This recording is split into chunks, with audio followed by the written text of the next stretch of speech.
चल गए हैं तुझे बसा दिए हैं, तुझे बसा दिए हैं।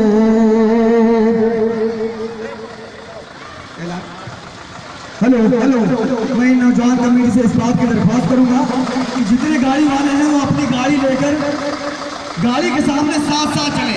अगर ये कर सकते हैं तो वरना ठीक है, वरना गाड़ी ही रखते हैं। साथ साथ गाड़ी लेकर चले, आगे पीछे ना हो। अगर गाड़ी से चलना चाहते हैं अपने बाइक से तो